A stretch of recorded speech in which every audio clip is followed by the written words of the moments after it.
Because what you don't know about energy can kill you. Here's Alex Epstein. Welcome to Power Hour. I'm your host, Alex Epstein. Joined as always by Don Watkins in Pennsylvania. Hey, Don. Hey. And Stefan Henna in Germany. Hello.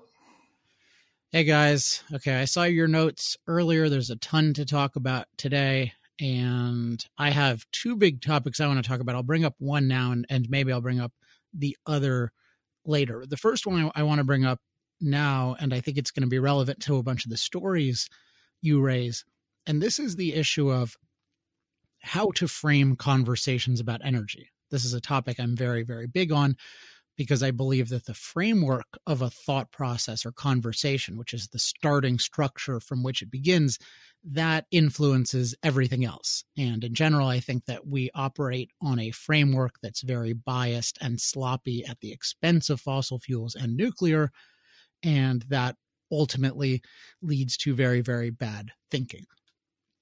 Now, the fundamental thing I think needs to be at the beginning of any discussion in one form or another is the idea of what's our standard? How are we measuring good and bad? So if we're saying we're arguing about or we're talking about what's a good or bad policy toward fracking in Colorado or fracking in Ohio or building this pipeline, ultimately when we're talking about is this a good idea or a bad idea, we have to have some definition of good or bad, some standard by which we're going to measure or evaluate things as good or bad. And as I've talked about many times, my standard for that is what I'd call human flourishing, which is human life being as good as possible, really in every aspect of life.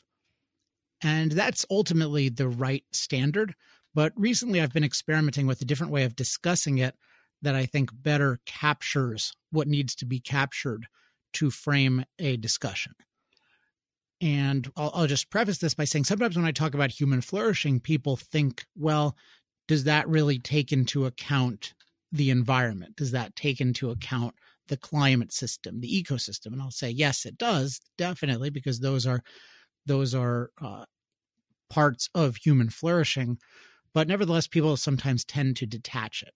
And on the other hand, when we talk about environmental issues and environmental quality, as I've discussed on previous episodes, I think people think about that in a very wrong way because they think of an environment just as our non-human surroundings. And so people don't think of environment in terms of things like buildings and roads and things that we ourselves build that actually make our surroundings much better. So when people talk about, something's good for the environment or bad for the environment, they're excluding all of the positive human things that we can do to our environment. And those turn out to be the most decisive things. So I don't like the way when people talk about environment and then also, but when I talk about human flourishing, sometimes people think I'm ignoring things about environment like air quality or water quality or climate. So this leads to what I've found to be a very effective way of having discussions. And I'll give you an example. I was on a podcast of sorts or a YouTube thing maybe 3 or 4 weeks ago, and it was about a potential terminal in Oakland that would, among other materials, that would carry, among other materials, coal. And what I said at the beginning of that interview when I was asked, what do you think about this?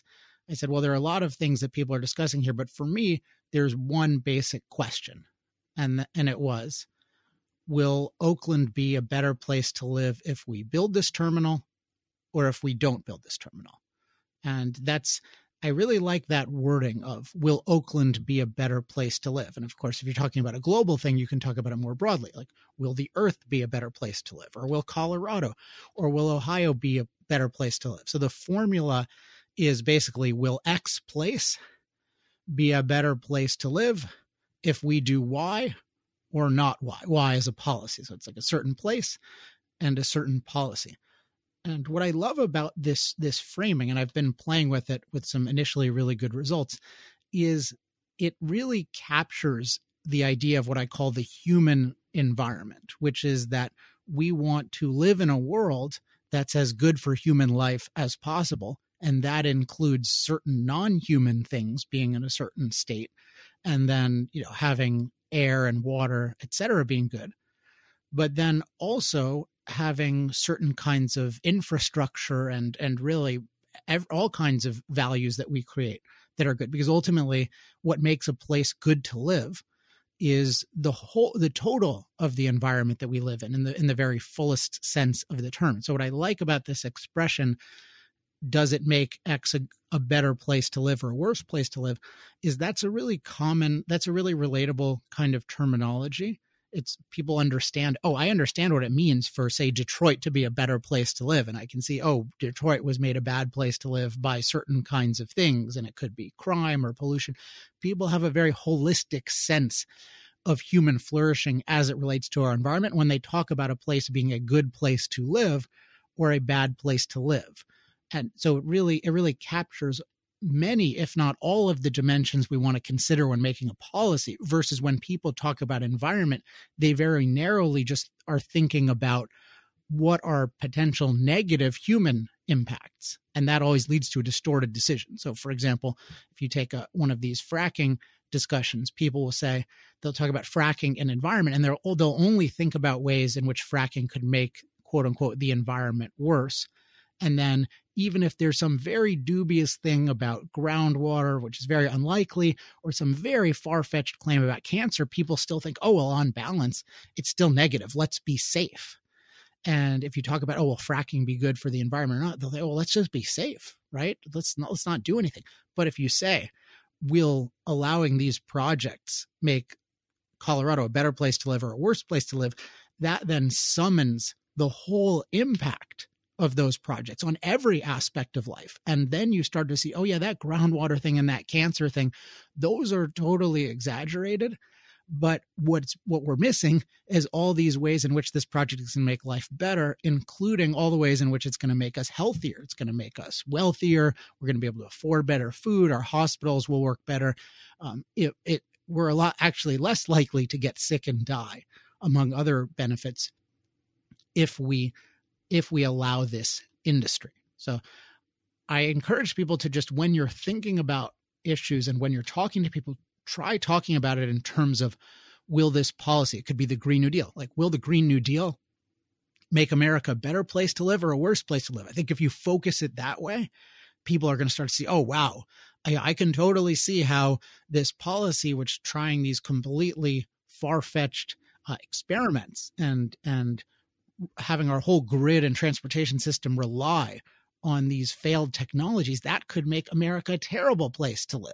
And then they'll integrate that with the kinds of climate things. And they'll say, this is not actually going to, what is this going to do for CO2 levels? And how is that really going to benefit me versus what it's actually going to do in terms of its really significant impact is it's going to make your life worse. It's going to make, if passed, it would make us a lot like Venezuela, which I think we're going to talk about today. So I find that very helpful. Any thoughts from you guys on this? Because I know you guys also get into a lot of conversations about things. I mean, the thing I like about it is one of the things I found just generally with clear thinking and persuasion is there's this quality of, like, once you hit on the right notes, everything feels obvious, even if it's very controversial at the headline level, right? Like the moral case for fossil fuels as a headline is something that people kind of say, wait, that doesn't make any sense. But when you read the book, there's this quality of, it seems very obvious once it's pointed out that we should think in an even-handed way, looking at all the alternatives in a pro-human way.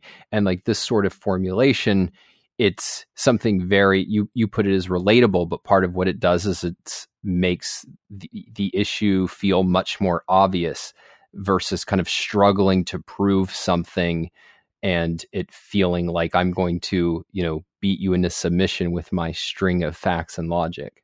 Interesting. Yeah, it's when we talk about looking at the full context or the full impact of something, that when we talk about how does this impact whether a place is a good place to live, it just automatically takes that into account. So I really like the practice of trying to find out what in the vocabulary and thinking of people already is an example of good thinking, and then how to leverage that, because it's a lot easier to leverage something that people are already doing well than to try to create a whole new thing, although that can be useful too. Stefan, any thoughts from you? Yeah, I particularly like to take the big picture approach, which will also be relevant to all of my stories today. So often even if you have a lot of factual knowledge, you often lose sight of the bigger issues and relationships. So, if you have a relative risk, you can get all the facts right and still get the wrong impression about, how significant is this particular risk in a certain context to your overall life risk or your overall health or whatever. And I find it very useful to get clear on what is the big picture impact of every single fact. Got it. All right, Don, what is your first story today? We'll try to go through these pretty quickly because I know there are a bunch. Yes, I definitely want to talk about what's going on in Venezuela. And in particular, the larger context here is that one of the most dire energy threats that we can face are blackouts. And right now, Venezuela is going through extreme countrywide blackouts. And this is a country that, had been one of the most advanced countries in South America. And one of the most energy-rich countries in the world, and now it's descended into darkness. And so part of what I found just striking is the stories I read really made vivid what it would mean and what it does mean to lose energy. And so, just a few of the things that jumped out at me. So first of all, 15 people have died that are proven to have died as a result of things like doctors not being able to help their patients, not being able to get food and other basic goods, all telecommunications and internet wiped out. Debit cards, which are the main way that people transact there, aren't working because point of sales terminals are all down. Food is rotting at restaurants and supermarkets can't operate. And there's water shortages because the pumps need electricity to work. Residents in wheelchairs are completely stuck because their elevators don't work. And you just have complete darkness at night. And I think just concretizing how valuable energy and reliable energy is, there's no, this is a very tragic story, but it's useful from that perspective. And then if you get into the causes, the kind of immediate causes are not totally clear. What basically looks like is that their hydroelectric dams have not been maintained, or at least the transmission lines haven't been maintained. And there was a fire that kind of set off this, but it's really years of neglect and mismanagement as a consequence of having a country that has been in economic crisis for a long time, and that there's no incentive except for fear for people to maintain things because there's no profit incentive because it's all government controlled. And I think the takeaway for us in the US is, at minimum, this question of we should always have as something when we're thinking about energy or electricity, does a given policy strengthen or weaken the grid? Does it make the grid a better place for us to get energy from? And I think that's a really important question now, because we're living in a time where coal's being shut down, nuclear's being shut down, and renewables are being put in their place, or even natural gas, which has a lot of virtues, but also has certain can run into certain problems in extremely cold weather. It should be a real live issue for us. Yeah, and this story is so tragic, and it's really, I've said this about a lot of things, I'm sure, but it's really right out of Atlas Shrugged in terms of just you see how these parts of our society and our life that we take for granted can just fall, and then they're all living on the motor of the civilization, which is ultimately the power system. And just thinking about, somebody is stuck in a building. Like right now, somebody's stuck in a building, and they're, without power, the civilization in some ways becomes more hazardous than it would have been a few hundred years ago. And then you think, okay, well, we've got this plentiful food system, which is usually great. But then if it doesn't have power, then what do we have? And it's not like they can just jump right back to their farms and start farming food. There's this, I've become fond in the last couple of weeks of this term, the human ecosystem, because it's really this amazing ecosystem that we've built, the heart of which is the electric grid, and maybe along with that, the transportation system. Those are just, they allow us to exist in this very exquisite way, but it's a very unnatural thing in the sense that if you take it away, everything goes with it. And thus, when we're talking about, we're afraid of what X is going to do to the ecosystem and this amount of ice is melting, you really got to be afraid of what something does to your power system, because that's your protection against everything, including climate. And without that power system, you have to deal with nature. Not only do you have to deal with nature, you have to deal with nature in a way where you haven't been trained to deal directly with nature. So it becomes even worse in a sense than if you were a forager. Stefan, what story do you want to talk about first?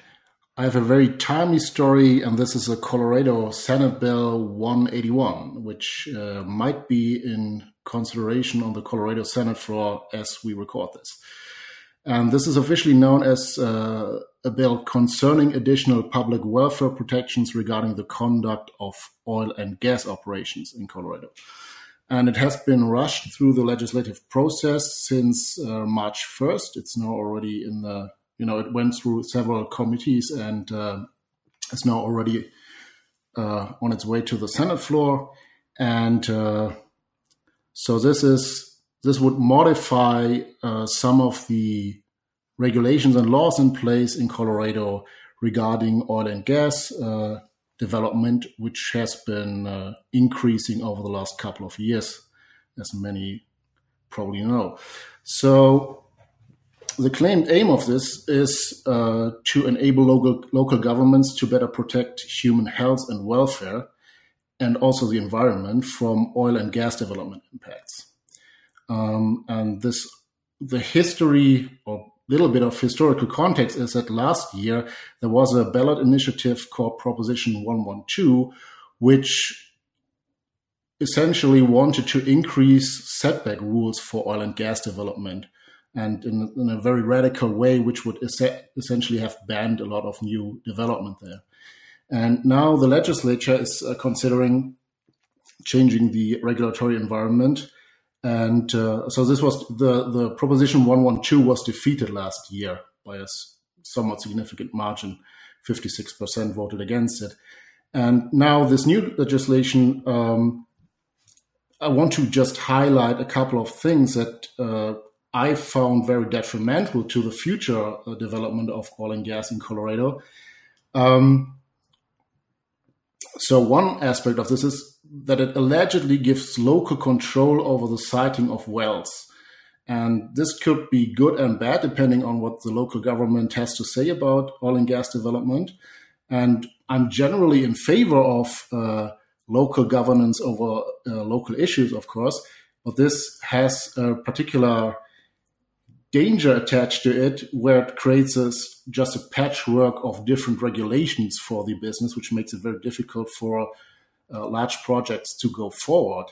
And it also has a curious formulation in the current bill that says if there's a conflict between state law and the local law, then the more stringent regulation will prevail.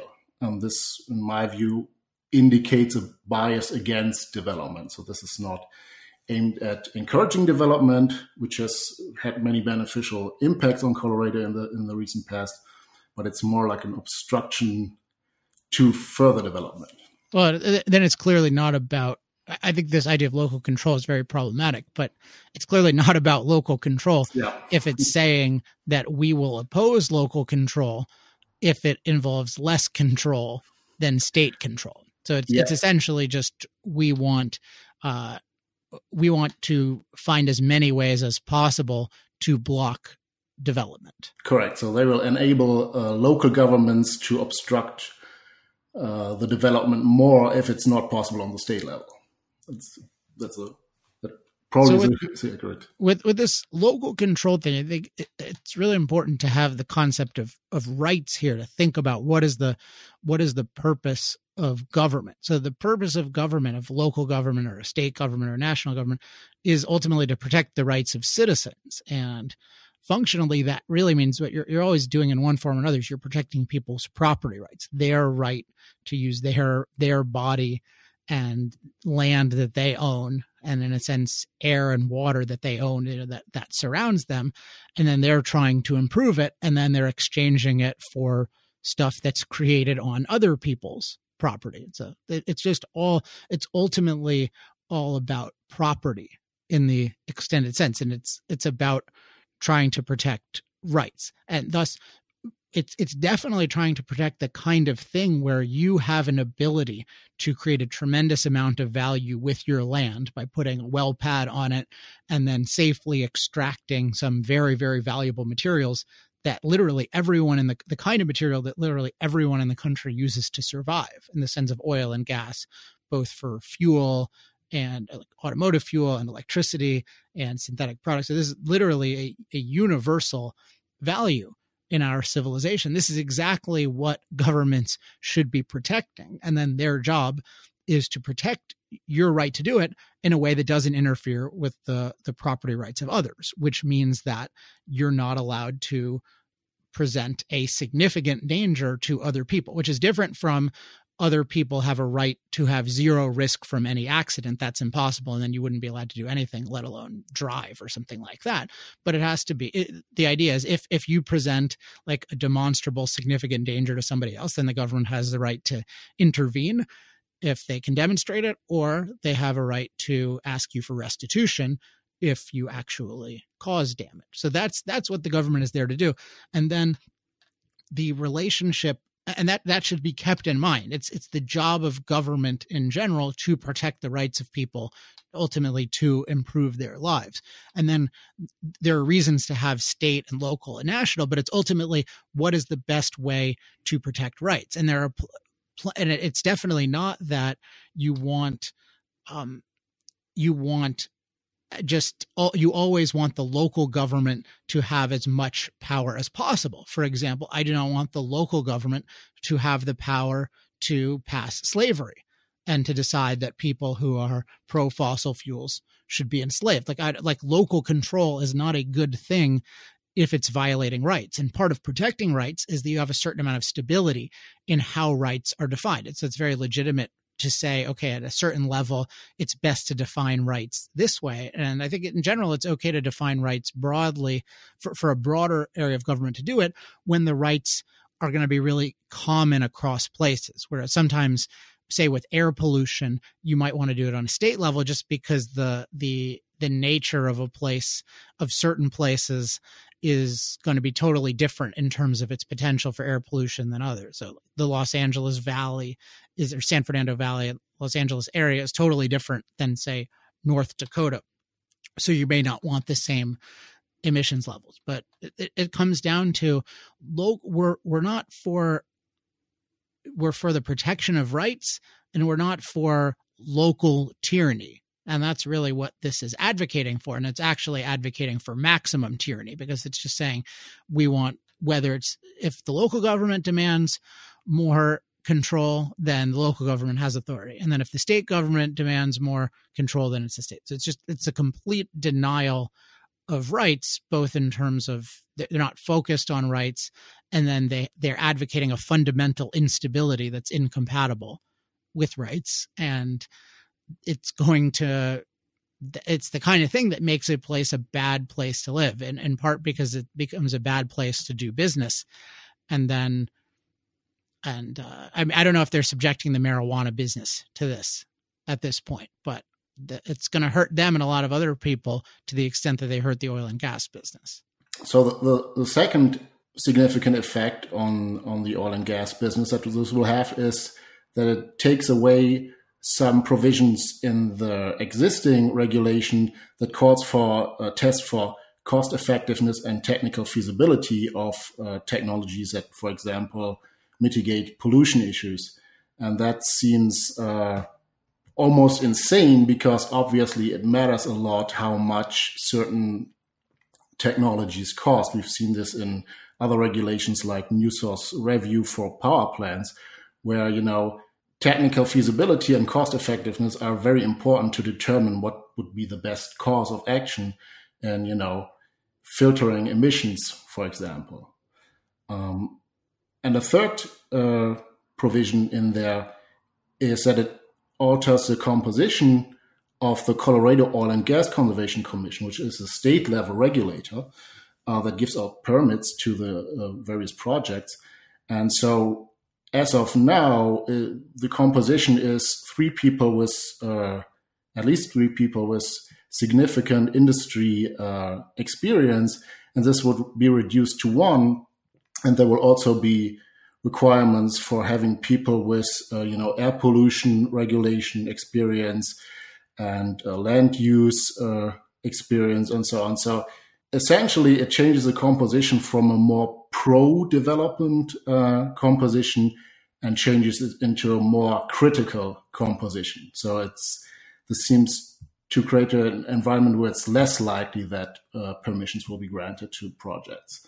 And this is also, to me, clearly indicating that this is more about stopping development rather than enabling safe development. Yeah, and in particular, developing oil and gas in a modern way is, among the things that industry can do that have risks. And there are things, and I was reading some stories today about, say, natural gas pipelines exploding, and there are things that can go wrong, and natural gas pipelines are a great thing. You just need to make sure to do them really well. But in terms of actual risk to the health and well-being of people in ways that could really violate their rights, oil and gas development is pretty low on the list in terms of things that you should actually be worried about. So the fact that they're just doing anything they can to stop this is just it's really a farce that they're concerned about health and safety. And it's actually just anti-development. Let's see, Don, what is your next story? So, speaking of local tyranny in the name of fighting non-local issues, Illinois has basically come up with their own version of the Green New Deal, only this is sketched out in detail and has a shot of becoming law. So on February 28th, the Illinois Environmental Council announced its Clean Energy Jobs Act legislation. And it's very complex. It's 365 pages, but the most notable aspects of it are that it's calling for Illinois becoming 100% carbon free in its energy by 2030 and 100% renewable by 2050. And the distinction there is that carbon free means you can't get electricity from fossil fuels, but you can get it from nuclear. And indeed, Illinois is the leading, they generate more of their electricity from nuclear, more than 50% of it than any other state in the United States. And then once they're supposed to get to 100% renewable, that means excluding nuclear. And if you read the bill, it also excludes any new large-scale hydro. So it's basically biofuels and wind and solar, mainly wind and solar. And just to get some of the scale of what it's calling for, over the next decade, you'd get 40 million solar panels and 2,500 wind turbines, along with $20 billion in new infrastructure. And that's just the next decade. But the major thing that I found striking, both in what I've read of the high end, I haven't read all 365 pages of the bill, but in every summary I've read, in every news article, there's no discussion or no attempt to contend with the intermittency problem. Like it'll mention as like a side, within a series of commas that there'll be some storage. But if you're talking about eliminating all of your reliable fuel sources, then it would be a real question of if this is supposed to be even possible, let alone economically feasible. How are you going to deal with intermittency? And there's just nothing that addresses that, which to me suggests that this is a bill that's not even coming close to thinking about what would make Illinois a better place to live. One of the kind of things we should be scared about in a society is any kind of mania, where just people's thinking is just in one direction, and that's all they can focus on, and they ignore very obvious things. And with the renewable energy mania, right now. It's in a sense derivative of climate mania, but it's really specifically focused on how do we get to this specific form of energy, renewable energy. This mania is just ignoring totally vital things, including, as you're talking about, the stability of the grid and the fact that nobody is talking about the blatant, obvious problem with these technologies, that they are unreliable, that people aren't taking this seriously. This is just, nobody has come close to solving this problem. None of the storage math makes any sense. Also, I mean, all of it is even as expensive and unreliable as it is, it's all coming from fossil fuels anyway. There's a ton of other stuff you could say, but just fundamentally that people are obsessed with forcing us to use this thing that doesn't work is really scary. And it's particularly scary that they're not even thinking about it. They're so dogmatic. And one thing that needs to happen practically is just that the renewables, so-called solar and wind, really need to be properly demonized as unreliables. I think of that as, in a sense, even the highest priority right now. And that's one reason why I'm grateful to people like Michael Schellenberger, who are making the point about nuclear versus the unreliables. And Schellenberger at this point, I believe, is opposing the use of unreliables, which is basically the right tack to take given their current state. This is because something needs to be done to undo this mania. And as we've talked about, major corporations have promoted this 100% renewable. So just getting rid of this idea that renewable is any kind of salvation. And I think one actual interesting area of attack is to do some research about the actual CO2 profile of these. Because my sense from the research that I've done is that nobody is measuring this remotely properly in terms of what are the actual emissions of using solar and wind for any significant portion of energy.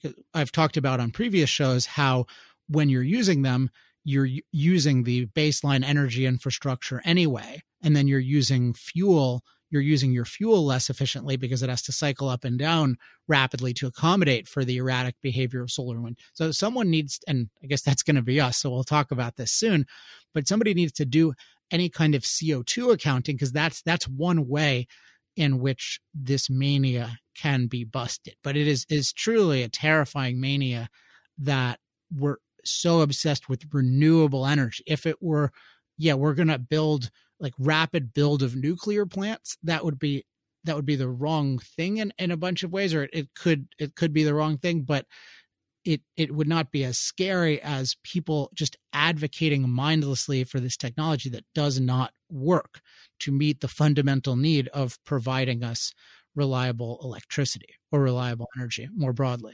And just quickly, like, contrast that. You mentioned this idea of natural gas pipelines exploding. I saw an article in Rolling Stone that just, harped on this.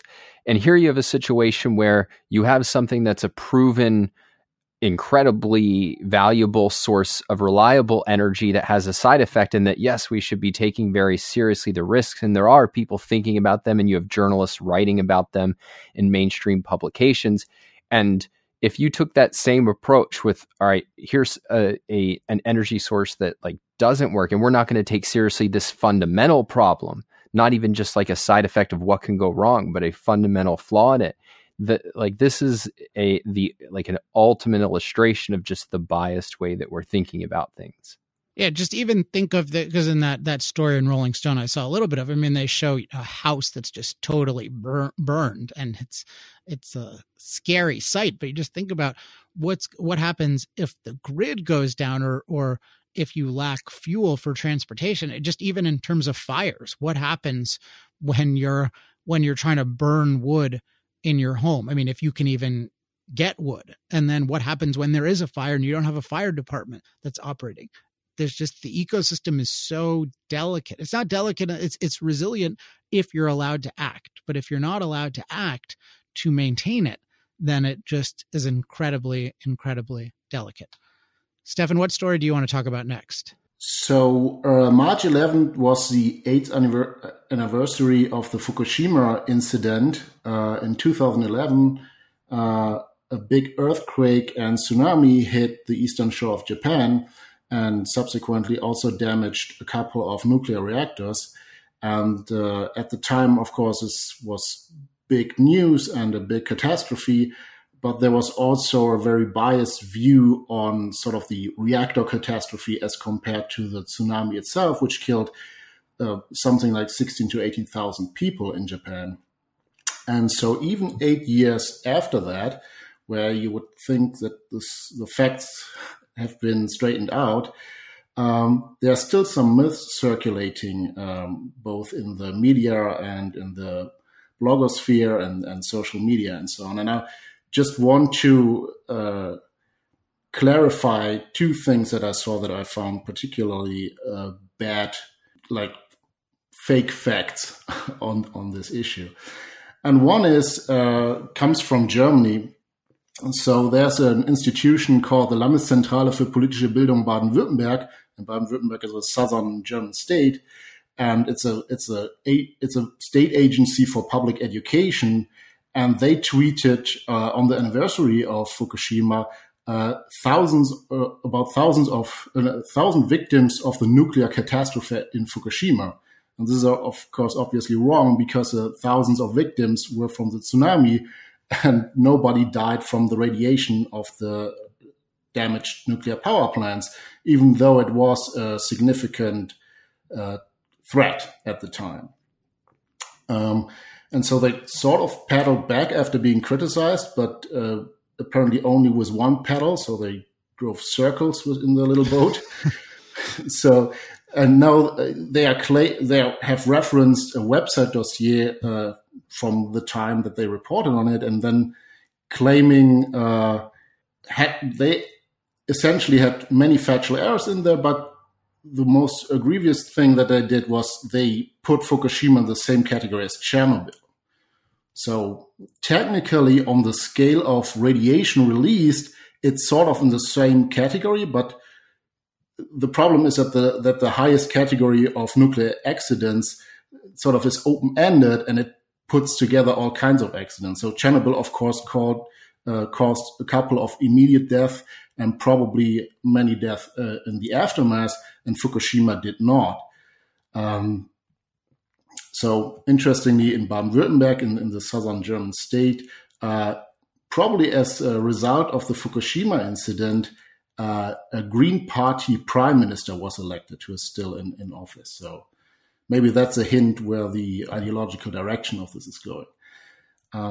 Another example of the myth around Fukushima is a Time magazine article from 2018 titled "Japan Acknowledges First Radiation-Linked Deaths from the Fukushima Nuclear Disaster." So they don't attribute thousands of deaths to this incident, but at the time, like in 2018, there was a Japanese worker who, at the time of the cleanup work like shortly after the incident, received a significant dose of radiation of 195 millisievert. And, just to put this in proportion, it seems somewhat clear that over 100 millisievert, your risk of getting a long-term health problem in form of cancer is increased. So below 100 millisievert, you can't really attribute anything to that. And above that, there's some statistical significance to health impacts there if exposed to a large population.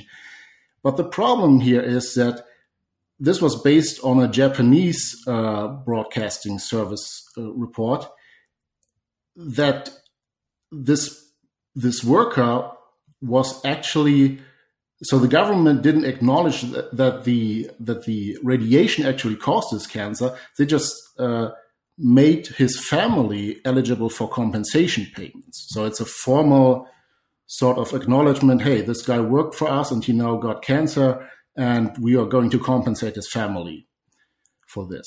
And this is not at all a sort of proof that this cancer was caused by the radiation exposure. And it's also statistically very unlikely that this particular cancer, this lung cancer, was caused by this radiation. one is it's atypical for the radiation exposure to get lung cancer. And two is from experience in other exposure, sort of natural experiments like the nuclear bomb drops and other accidents, we know that these cancers take a long time to develop, often decades. And this is a very short time period for this to develop. So it seems very unlikely, both statistically and from what we know how this develops, that this is actually a case of someone dying from the radiation. So for all we know, at this point, there's probably zero dead people from the Fukushima radiation exposure. Well, except for the forced evacuations. Yeah, so that's another good point. So both the evacuation measures in place at the time and also the cleanup work have seen some deaths. So the cleanup work, of course, thousands of workers with heavy machinery involved, that causes some deaths, and also the rushed evacuation of vulnerable population in hospitals and so on. That was also very stressful and actually killed some people. So the current debate among experts is, okay, is this kind of extreme measure of evacuating people, when we see low doses of radiation in the area, is this actually warranted? Is this the best course of action? One thing I've been thinking about, and this has come up on Power Hours a long time ago, is just how we should negatively evaluate people who create unwarranted fear. And you're certainly seeing this with the climate issue, where you have all these stories of people who are seeking therapy and who are feeling terrible about the climate and who fear apocalypse in the future. And this is very real damage, and this is damage to people's enjoyment of life. And certainly in a concentrated sense, you see this with nuclear, where if there's any kind of accident, people are being taught that, oh yeah, you're going to get cancer and this is a big threat to your life, and so you should run. And then that can actually just get people killed if you're trying to move elderly populations quickly, and that there are dangers there. But then just more broadly, you're making people's lives miserable. And yet there's not much of a social cost to pay for fear mongering, even though that is a dramatic harm to people's enjoyment of life. And with the climate thing, it's crazy. And I've heard even smart psychologists talking about this, but interestingly, a lot of the, certain psychologists, like cognitive psychologists or cognitive behavioral therapists, will talk about things like distortions. And they'll say, well, you're engaging in distorted thinking when they're talking to somebody just about somebody's normal thinking. And yet with climate catastrophe, I hear the same people saying, yeah, it's totally reasonable what you're thinking about climate catastrophe. I don't know what to tell you. And it's just like, no, this is exactly the kind of thing where your mind is just totally going nuts, exaggerating this one area, and then you're ignoring all these things that you actually should be more afraid of, like blackouts. Don, do you have one more thing to say, Stefan? Sorry, on that note, so I've seen people discussing that it's highly plausible in the case of Chernobyl that the anxiety issues caused by the public narrative about the negative impacts of the radiation is actually more harmful to human health in the area than the radiation. Yeah, that wouldn't surprise me at all. So this week, I'm actually leaving in about an hour for Youngstown, Ohio, and I'm giving a speech giving a little speech tomorrow night, and then on Wednesday morning to the Youngstown Chamber of Commerce. And Don, I know you are tracking one of the stories there. That's one of the things I'm going to comment on while I'm there. Yeah, so there's a Pennsylvania-based group called the Community Environmental Legal Defense Fund, or CELDEF. I don't know if that's how you pronounce it, but it's less of a mouthful, so I'll go with that. And for the last 8 years, they've been trying to get a fracking ban in Youngstown. And last year, they couldn't even get their proposed ban on the ballot because it turns out that would actually conflict with the state constitution. So they decided, all right, we're going to amend the state constitution. And basically very similar to the way that Colorado's attempting to, where locally you could have more restrictions on development, and those would take precedence over state laws and regulations that, in that case, would allow for development. And one of the things that has become very clear looking at this issue is that you have this group, and most of whom are outside of the state, let alone the city, who are like just constantly going through the process of getting these proposed bans on, and like their downside is very small, but the industry and then anybody who values energy in the area has to spend a lot of money to fight these off. And even though they keep winning every single time, and I think there's just this pervasive sense there, but more broadly, that there's a real feeling by people who are pro-energy that there's this overwhelming opposition, and it just takes so much time and expense and feels like it's coming at you from every different angle, and just feel like, well, how can we actually respond to all of these pinpricks that,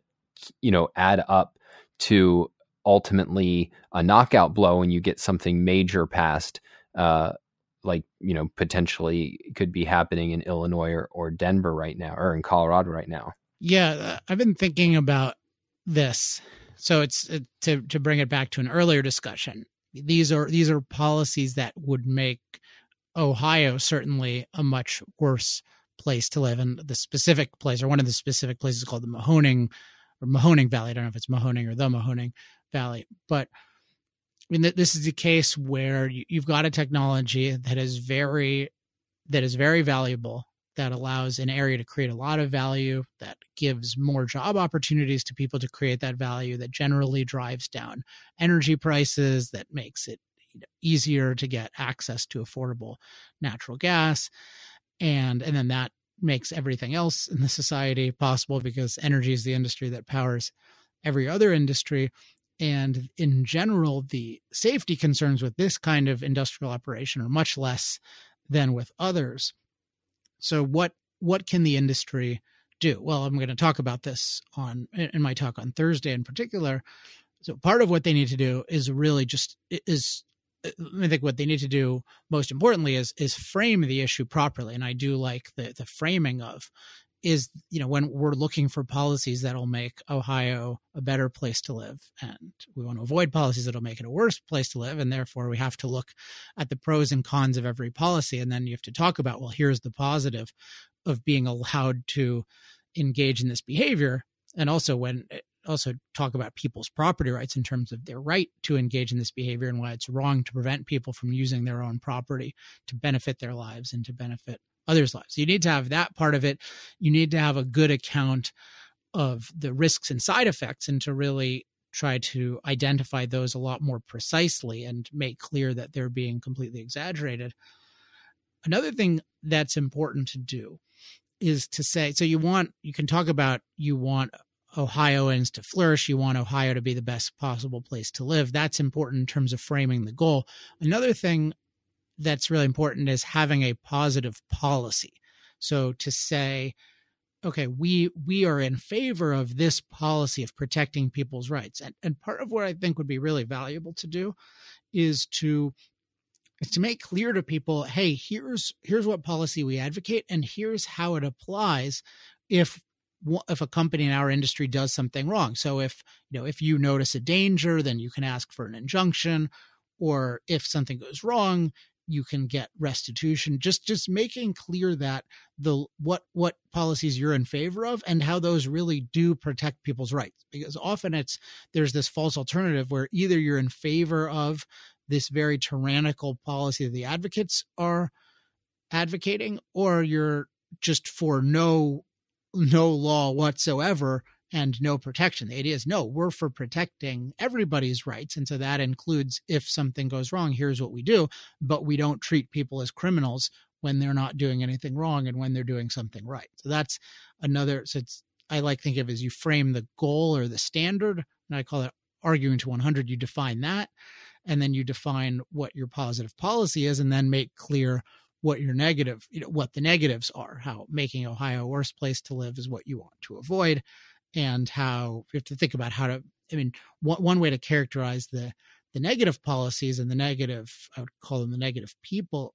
One piece of terminology I like is describing them as blockers. I like the alternative of builders versus blockers. And do we want to be a state of builders versus blockers? And just making clear that there are certain people who just want to block anything, and they'll just pick on all kinds of different things, but they have nothing positive to contribute, and yet they're trying to deprive you of opportunities to improve your lives. And I think with that kind of framing, where you stand for a positive goal, where you stand for a positive policy, where you oppose the opposition as moving us toward the opposite goal by advocating an opposite policy, that's part of what I call arguing to 100, and then arguing your opponents to negative 100.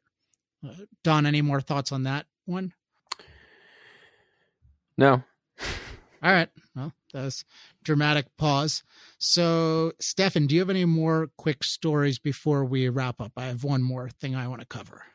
Yeah, one quick battery story. I know everyone enjoys these. So the next largest battery in the world will probably be in Texas. Wait, the next largest is in second largest, or the new largest battery in the world? The new largest, the new record holder in largest battery of the world will probably be in Texas and probably be completed around 2021.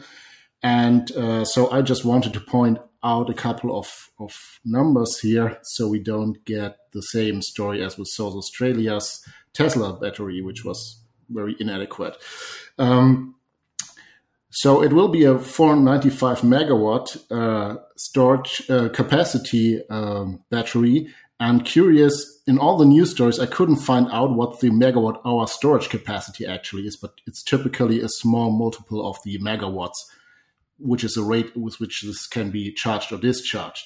So to put this in perspective, it's quite small, less than 1% of the 123,000 megawatts currently installed as capacity in Texas, and also less than 1% than the peak demand of last year, which was over 70,000 megawatts. So this is similar in proportion to the South Australian battery, and it will not help with the intermittency of all the wind and solar capacity in Texas. And so just for another comparison, the Bass County Pump Storage Station in Virginia, which is sort of the world's largest storage facility, that provides 3,000 megawatts and has a storage capacity of 24,000 megawatt hours. So this can run for 8 hours and at a capacity that actually would replace one or two actual power plants. And that's a pumped storage facility? That's a pumped storage facility, yes. The largest in the world, I believe. Interesting. Yeah, it's another case where people are not actually looking for cost-effective solutions. There's just this renewable / battery mania. And so not only are people just completely focusing out of context and insanely exaggerating issues about CO2 levels, but they're myopically allowing only one quote-unquote solution, which is the worst solution. So really, really eager to do more to fight this kind of mania. Okay, one more thought from me. I'll try to keep this one quick so we can stay more or less within the hour, but this is another thing I've been thinking about recently, and I call this the attack on industrial collaboration. The attack on industrial collaboration. And I'll give you just examples of how I think that what I mean by industrial collaboration, and then how this is under attack in a lot of different places. So I'll give you just two kind of quick schematic historical examples, which are a little bit oversimplified. But if you just take the issue of heating historically, so you think about people generating heat, which is a fundamental human need just about everywhere in the world. They use fire, and then at a certain point they use coal stoves. And then what happens is at a certain point, people figure out, okay, there's a more decentralized way we can generate heat. So we can collaborate industrially. So we're not just each burning coal in our homes, which is both pretty expensive and has a lot of side effects on our air, but we can collaborate and have a more central solution, so we can get economies of scale, and then we can get a situation where we're going to be able to produce more power per person at less cost, and we're going to be able to produce less pollution, in part because, let's say, we can use smokestacks, and at least we can disperse things in a way that's not going to be as dangerous. So this is a common kind of phenomenon where people figure out a way to collaborate, and then they produce something that's more cost effective with fewer side effects. There's also the second example is with automobiles, which is a kind of similar thing where for the need of transportation, people are using horses, and then that's causing all sorts of real air pollution issues because it's biological air pollution and people are getting sick and it's polluting the water. And then people figure out, oh, well, there's this way to manufacture automobiles, and that is ultimately a much more cost-effective way to get around. It gives you a lot more power, and then it also generates way less in terms of dangerous air emissions. So you have more mobility and fewer side effects with that. And then with the first example, you have more power and fewer side effects. And yet note that in both situations, both the coal industry and the auto industry or the gasoline industry in some cases, are criticized for making our air dirtier. And they're often, sometimes people invoke the concept of rights, and they'll say, well, these industries made our air dirtier. And my response to that, and we have a right to pristine air. And I say, no, that's not true, because what actually happened is we engaged in industrial collaboration to meet a fundamental need, whether it was heat or mobility, and we figured out a way to collaborate to make it not only better, but also cleaner. So how can we say that the lower level of emissions than what we would naturally have on our own is somehow a violation of our rights? I don't think it's a violation of our rights. And I think this idea that, we have a right to pristine air is based on the idea that nature is perfect, including pristine. But no, human life is not pristine by its nature because it has these very dirty and dangerous elements. And then it takes technology and ingenuity to improve it. So when we're thinking about things like, I have a right to good air quality, we need to look at it in the context of what came before and what would life be like on our own. And in that context, I think we shouldn't have the assumption shouldn't be, the ideal is to have zero air emissions of any kind, because that was never the case. And what you can say is that if you can develop a technology that's just as cost effective and then has less in the way of air emissions, then you should be able, then that's good. And then you can say at a certain point, it's now a violation of our rights because it's no longer necessary for fuel or for heat or for mobility to emit X amount into the air. But if we find a shared solution, a collaborative solution, where in some way we're creating this infrastructure that's generating some emissions, but that's less than before, it's corrupt to say, these emissions are violating our rights. And that's what I take the modern green movement as doing all the time. They're benefiting from the heat. They're benefiting from the mobility, from these industrial collaborations. They're engaging in them. They're asking for the heat. They're asking for the mobility. They want to live in these civilizations. They could go paddle their way to some third world country, but they don't. So they're sharing in the industrial collaboration, and yet they're demanding to be free of the side effects of the collaboration, even though those side effects are way better than what they would be experiencing on their own. So when people invoke rights in that context, I think that's very corrupt. And I see even many libertarian types falling prey to this, where they act like, the baseline of rights is I have right to totally clean air and totally clean water, and nobody can infringe that.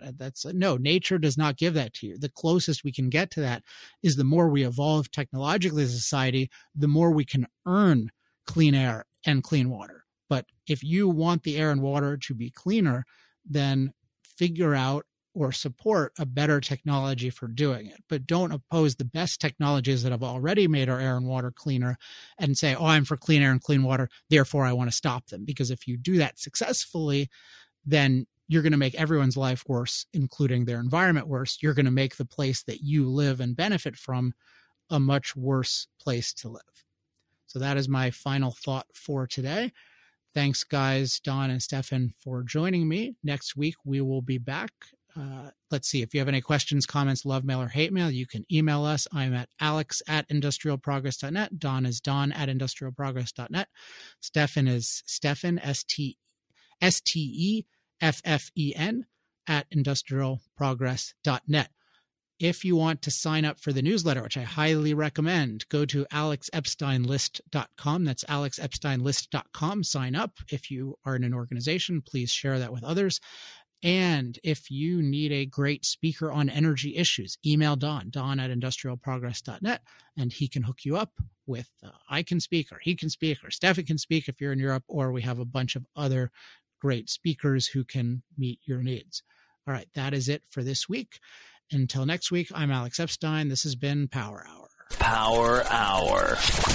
Life, liberty, and the pursuit of energy. Power Hour. The antidote to shallow thinking about energy issues.